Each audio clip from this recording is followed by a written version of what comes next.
पहिल्यांदा मी परिचय देईल, प्रकरण हे सांगतील जे आहे आणि संपता आमचे मित्र ॲडव्होकेट साजिद शाह करतील. तर मी परिचय देतो. माझं नाव ॲडव्होकेट वाजेद खान बिडकर, माझे परम मित्र ॲडव्होकेट साजिद शाह. आज पुण्यात स्वारगेट येथे जे प्रकरण घडलेलं आहे त्या संदर्भातली ही प्रेस कॉन्फरन्स आहे. न्यायदेवतेवर व पोलीस यंत्रणेवर आमचा पूर्ण विश्वास आहे. आज जी ही प्रेस कॉन्फरन्स घेतली जात आहे त्यामध्ये आरोपीचे भाऊ या ठिकाणी बसलेले आहेत. मला असं वाटतं त्यांचा मास्क काढावा अशी विनंती करू नका, त्यांचा मास्क तसाच राहू द्या अशी आमची विनंती आहे. कारण की काय आहे, ही प्रेस कॉन्फरन्स घेण्यापाठीमागची पार्श्वभूमी जी आहे ती संरक्षण आहे. म्हणजे आरोपीने काय केलं नाही केलं ते कोर्ट ठरवेल. आज मला सुद्धा माझे जे मित्र आहेत हे साजिद शाह यांना सुद्धा, म्हणजे तुम्ही जर बघितलं जे रील चालू आहेत, व्हायरल चालू आहेत, आम्हाला स्वतःला पोलीस प्रोटेक्शनची आवश्यकता भासू लागलेली आहे. बॅड कॉमेंट्स, घाण कॉमेंट चालू आहेत. म्हणजे रेप केस वकिलांनी लढायची का नाही लढायची हा प्रश्नचिन्ह निर्माण होण्यासारखा आहे. 5 लोक उठतात, फोन करतात, त्रास देत आहेत. तर हे सगळं चाललेलं असताना जे ट्रोलिंग होते, जे सोशल मीडियाचे इन्फ्लुएन्सर आहे, जे कमेंट करतात, त्यांच्यामुळे आम्हाला किती त्रास होतो, ह्यांना किती त्रास झाला आहे, यासाठी ही कॉन्फरन्स आहे. जे काही सत्यता आहे हे सांगतील आरोपीचे भाऊ. आपण सांगावं अशी विनंती आहे. बोला, माईक लावून बोला. स्वारगेट बलात्कार प्रकरणी दत्ता गाडे सदर प्रकार घडला. त्याच्या आधी तो गुलटेकडी मार्केट यार्डवरून भाजीपालाचा व्यवसाय करतो. तो विकून येत असताना स्वारगेट मार्गे केडगाव चौफुलाला येत असताना सदर प्रकार घडला. त्याच्यानंतर जे काही प्रकरण झालं त्याची अंतिम चौकशी व्हायला हवी होती.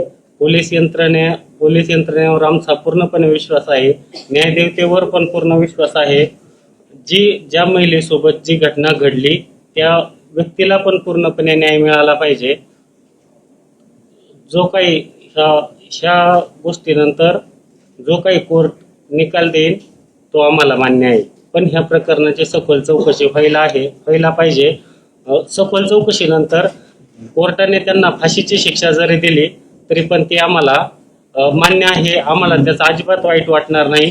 पण ह्या घटनेची सखोल चौकशी व्हावी. ही घटना खरंच सत्य आहे की नाही. मीडियाने 3 दिवस फक्त नाण्याची एकच बाजू दाखवली, तर आता चौकशीनंतर मीडियाने नाण्याची दुसरी बाजू पण दाखवावी.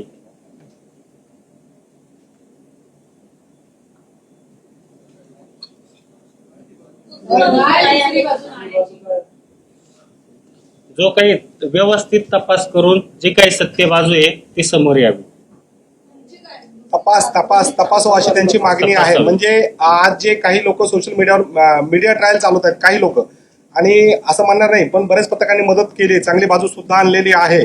तर त्यांचं तेच म्हणणे, आज ते इथे जे बसलेले आहेत त्यांचं असं म्हणणं आहे की लोकांनी आपली मतं न मांडता हे सगळं न्याय यंत्रणेवर, न्यायदेवतेवर सोडून द्यावं, पोलीस यंत्रणेवर सोडून द्यावं असं यांचं म्हणणं आहे.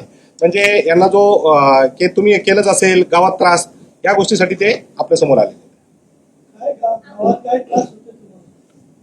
गावातल्या लोकांचा आमच्याकडे बघण्याचा दृष्टिकोन बदललेला आहे. आमच्याजवळ आमच्याशी संपर्क ठेवण्याची गावातल्या लोकांची अजिबात इच्छा नाहीये.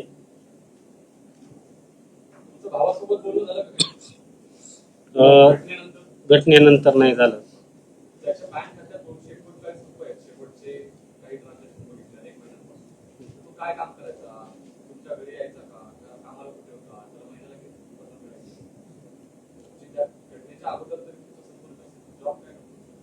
तो भाजीपाल्याचा व्यवसाय करायचा. हो, गावाकडनं उचलायचा, मार्केटला आणायचा.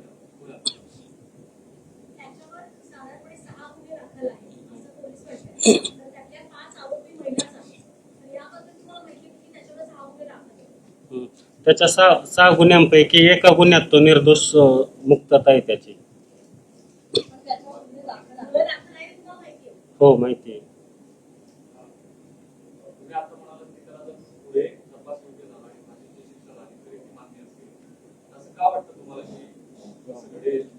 तो जरी भाऊ जरी असला तो गुन्ह्यात जर दोषी असेल तर त्याला शिक्षा झालीच पाहिजे.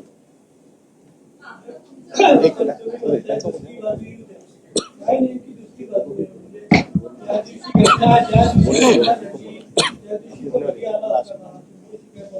हो, तो घरी आला होता, पण आमचं काही बोलणं झालेलं नाही.